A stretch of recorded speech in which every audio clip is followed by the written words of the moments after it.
Friends ஒரு காலத்துல India கிட்ட 10 டெலிகாம் கம்பெனிஸ் இருந்துச்சு. Aircel, Tata Docomo, Uninor, MTNL, MTS and இன்னும் நிறைய. பட் டுடே ரெண்டே கம்பெனி தான். ஒன்னு ஜியோ, இன்னொன்னு ஏர்டெல். அவ்வளவுதான். And bro, this isn't a market, this is a duopoly. We are at the beginning of a new era for humanity.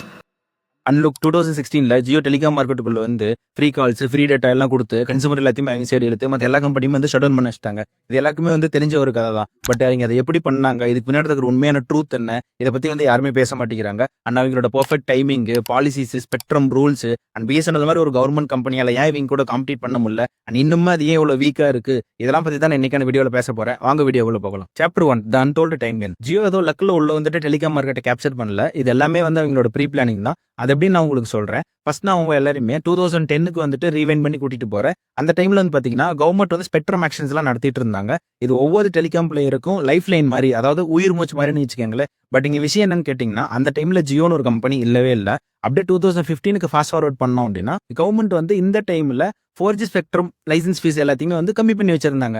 இதாண்டா perfect timing, இப்போ நம்ம உள்ள போய் அடிச்சா கரெக்டா இருக்கும் அப்படின்ட்டு ஜியோ உள்ள வராங்க. எவ்வளோக்கு எவ்வளோ வந்து 4G ஸ்பெக்ட்ரம் பிளான்ஸ் வாங்க முடியுமோ அவ்வளோக்கு அவ்வளோ வாங்கிட்டாங்க. அதுவும் வந்து பாத்தீங்கன்னா டிஸ்கவுண்டட் பிரைசஸ்ல. பட் இவங்க இந்த மாதிரி பண்ணிட்டு இருக்கிறப்ப நம்ம old players like Vodafone, idea, Aircel, Tata Docomo இவங்கெல்லாம் வந்து சேம் 4G ஸ்பெக்ட்ரம் பிளானை 2-3 மடங்கு அதிகமாக கொடுத்து முன்னாடியே வந்து வாங்கி வச்சுட்டாங்க. அப்படியே வந்து 2016 வருது, ஜியோ உள்ள வராங்க. வந்த உடனே 4G லான்ச் பண்றாங்க. 2G 3G அந்த மாதிரி எந்த பேக்கப்புமே இல்லாம. பட் மற்ற players like Vodafone, idea, Aircel இவங்கெல்லாம் அவங்கள்ட்ட இருக்கிற எக்ஸிஸ்டிங் கஸ்டமர்ஸ் ஹோல்டு பண்ணிக்கணும் அப்படின்ட்டு அவங்களுக்கு சர்வீஸ் ப்ரொவைட் பண்றதுல ஃபோக்கஸ்டா இருந்ததுனால ஜியோ கூட வந்துட்டு யாராலுமே வந்து போட்டி போட முடியல. Chapter 2, government influence. ஃப்ரெண்ட்ஸ், நீங்க வரலாறோட பக்கங்களை கொஞ்சம் திருப்பி பாருங்களேன். இந்த கவர்மெண்ட் வந்துட்டு டெலிகாம் கம்பெனிஸோட growth-க்கு சப்போர்ட் பண்ணது மட்டும் இல்லாம இங்க யார் இருக்கணும், யார் இருக்கக்கூடாது அப்படிங்கிறதையும் முடிவெடுத்து வச்சுட்டாங்க. டிஜிட்டல் இந்தியா ஞாபகம் இருக்கா உங்களுக்கு? நம்ம கவர்மெண்ட் வந்துட்டு 2015 ஜூலை வந்து இந்த ஸ்கீமை லான்ச் பண்றாங்க. இதோட விஷன் என்னவா இருந்துச்சு?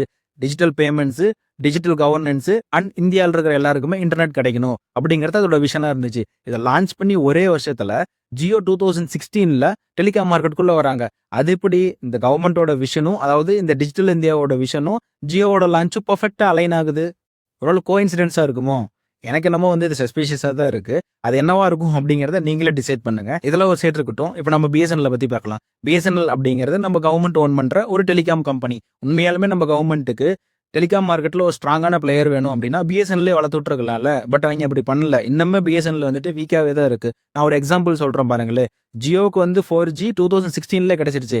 பட் பிஎஸ்என்எல்ல 4G இந்த செப்டம்பர் 2025ல தான் வந்து லான்ச்சே பண்றாங்க. இந்த 9 இயர்ஸ் கேப்ல பிரைவேட் பிளேயர்ஸ் எல்லாமே வந்து மேசிவா வளர்ந்துட்டாங்க. For example Jio, Airtel. இப்போதைக்கு டெலிகாம் மார்க்கெட்ல இருக்கிற ரெண்டே பிளேயர் இவங்க தான். வோடஃபோன், ஐடியா அப்படிங்கிறவங்க வந்து விஐன்னு மெர்ஜ் பண்ணி ஏதோ பேருக்கு வந்து வச்சிருக்காங்க. ஆக்சுவலா சொல்லணும்னா டுயோபோலி தான். டுயோபோலி கூட கிடையாது, ஜியோபோலி தான். Chapter 3, how Jio engineer the dominance. ஆக்சுவலா முகேஷ் அம்பானியோட பிளான் வந்துட்டு டெலிகாம் மார்க்கெட்டை கேப்சர் பண்ணணும் அப்படிங்கிறது மட்டும் இல்லாம ஒட்டுமொத்த பீப்பிளே கேப்சர் பண்ணணும் அப்படிங்கிறதா தான் இருந்துச்சு. இதுக்காக ஒரு யூஸ் பண்ண ஒரு சின்ன டூல் தான் வந்துட்டு ஜியோ. ஃபார் எக்ஸாம்பிள் 2016 செப்டம்பர்ல ஜியோ லான்ச் ஆகுது. லான்ச் ஆன உடனே ஜியோவோட வெல்கம் ஆஃபரா நாங்க 3 மாசத்துக்கு அன்லிமிடெட் கால்ஸ், அன்லிமிடெட் இன்டர்நெட் எல்லாம் கொடுக்குறோம் அப்படின்ட்டு அனௌன்ஸ் பண்றாங்க. அனௌன்ஸ் பண்ண உடனே வந்துட்டு மேசிவா சப்ஸ்கிரைபர்ஸ் உள்ள வராங்க. அண்ட் ஜியோவோட சேல்ஸ் வந்துட்டு இன்க்ரீஸ் ஆகிட்டே போகுது. ஆக்சுவலா இந்த ஆஃபர் வந்துட்டு டிசம்பர் 2016லேயே வந்து எண்ட் ஆயிருக்கணும். இவங்க ஜியோவோட நியூ இயர் ஆஃபர் அப்படின்ட்டு இந்த ஆஃபர் இன்னொரு 3 மாசம், அதாவது மார்ச் 2017 உள்ள எக்ஸ்டெண்ட் பண்றாங்க. ஸோ இந்த 6 மந்த்ஸ் பீரியட்லேயே வந்துட்டு ஜியோக்கு 100 மில்லியன் சப்ஸ்கிரைபர்ஸ் கிடைக்கிறாங்க. ஸோ இதனால மற்ற டெலிகாம் பிளேயர்ஸ் எல்லாம் போய் டிஆர்ஐ கிட்ட கம்ப்ளைண்ட் பண்றாங்க. ஸோ ஜியோ வந்துட்டு ரொம்ப ஆன்டி காம்படிட்டிவா இருக்கு, எங்களால ஜியோ கூட காம்படிஷனே பண்ண முடியல அப்படிங்கிற மாதிரி. ஏன் அப்படின்னா ஜியோ வந்து எல்லாத்தையுமே ஃப்ரீயா கொடுக்குறோம். ஃப்ரீயா கொடுக்குற ஒருத்தங்க நீங்க போய் எப்படி காம்படிட் பண்ணுவீங்க சொல்லுன்னு பார்க்கலாம். அண்ட் டிஆர்ஐ வந்து பெருசா ஜியோ மேல எந்த ஒரு ஆக்ஷன் எடுக்காம அப்படியே விட்டுறாங்க. ஸோ அதனால ஜியோட சேல்ஸ் இன்க்ரீஸ் ஆகுது, ஜியோட சப்ஸ்கிரைபர்ஸ் கவுண்ட்டும் வந்து இன்க்ரீஸ் ஆகுறாங்க. ஸோ இங்க நீங்க பார்க்க வேண்டிய விஷயம் என்னன்னு கேட்டீங்கன்னா, ஜியோ உங்களுக்கு ஃப்ரீ டேட்டா கொடுத்து ஒரு எக்கோசிஸ்டமே வந்து பில்ட் பண்ணி வச்சிருக்காங்க. For example Jio fibre, Jio mart, Jio apps, Jio internet and Jio Hotstar. So இது மாதிரி வந்து ஆப்பிள் எப்படி ஒரு எக்கோசிஸ்டம் வந்து பில்ட் பண்ணி வச்சிருக்காங்களோ அதே மாதிரி ஜியோ வந்துட்டு ஒரு எக்கோசிஸ்டம் பில்ட் பண்ணி வச்சிருக்காங்க. ஸோ நான் உங்களுக்கு என்ன சொல்ல வரேன் அப்படின்னு பாத்தீங்கன்னா, உங்களுக்கு ஏதோ ஒரு விஷயம் வந்து ஃப்ரீயா கிடைக்குது அப்படின்னா நீங்க கஸ்டமர் கிடையாது, நீங்க தான் ப்ராடக்ட். ஜியோ ஒரு சைடு மேசிவா growth ஆனதுனால மற்ற எல்லா டெலிகாம் கம்பெனிஸும் வந்து இழுத்து மூட வேண்டிய ஒரு நிலைமைக்கு வந்து தள்ளப்பட்டாங்க. அண்ட் 2017ல ஏர்டெலுக்கு இதே நிலைமை தான். ஏர்டெலும் பேங்க்ரப்ட் ஆயிரும் அப்படின்ட்டு நிறைய அனலிஸ்ட் வந்து ப்ரெடிக்ட் பண்ண ஆரம்பிச்சாங்க. ஏன் அப்படின்னா ஏர்டெலோட ஸ்டாக் ப்ரைசஸ் எல்லாமே வந்து கிராஷ் ஆக ஆரம்பிச்சிருச்சு. அண்ட் சப்ஸ்கிரைபர்ஸ் கவுண்ட்டும் வந்து கம்மியாக ஆரம்பிச்சிட்டாங்க. அண்ட் ரெவென்யூ வந்து ட்ராப் ஆயிடுச்சு. பட் அப்பதான் வந்து பாத்தீங்கன்னா ஏர்டெலுக்கு வந்து ஒரு ஃபாரின் இன்வெஸ்ட்மெண்ட் வந்து கிடைக்குது. ஒரு சிங்கப்பூர் பேஸ்டு டெக் கம்பெனி வந்து ஆல்ரெடி ஏர்டெல் வச்சிருந்த அவங்களோட ஸ்டேக்கை கொஞ்சம் இன்க்ரீஸ் பண்றாங்க. இது அவங்களுக்கு ஹெல்ப்ஃபுல்லா இருக்கு.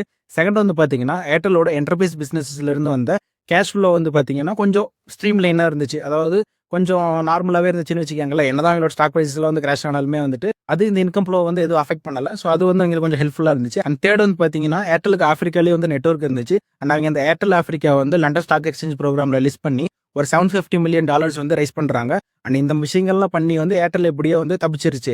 பட் இன்னைக்கு வந்து பார்த்தீங்கன்னா நம்ம இந்தியாவில் 1.4 பில்லியன் பீப்புள்ஸ் இருக்காங்க. இந்த 1.4 பில்லியன் பீப்புளுக்கும் இந்த 2 கம்பெனி சூஸ் பண்ணுறதா இன்டர்நெட் ப்ரைஸ். ஒன்று ஜியோ, இன்னொன்று ஏர்டெல். அண்ட் நீங்கள் ஒரு புது சிம் வாங்க போறீங்க அப்படின்னாலுமே ஒன்று நீங்கள் ஜியோலேருந்து எடுக்கணும், இல்லை அப்படின்னா ஏர்டெல்லேருந்து எடுக்கணும். இன்னைக்கு ஜியோவோட மார்க்கெட் ஷேர் வந்து பார்த்தீங்கன்னா 45% இருக்கு. அண்ட் ஏர்டெலோட மார்க்கெட் ஷேர் வந்து பார்த்தீங்கன்னா 35% இருக்கு. அண்ட் ஐ ஹோப் உங்களுக்கு இந்த வீடியோ பிடிச்சிருக்குன்னு நம்புறேன். பிடிச்சிருந்துச்சுன்னா லைக் பண்ணுங்க, ஷேர் பண்ணுங்க, கமெண்ட் பண்ணுங்க, மறக்காம சப்ஸ்கிரைப் பண்ணிருங்க. பை.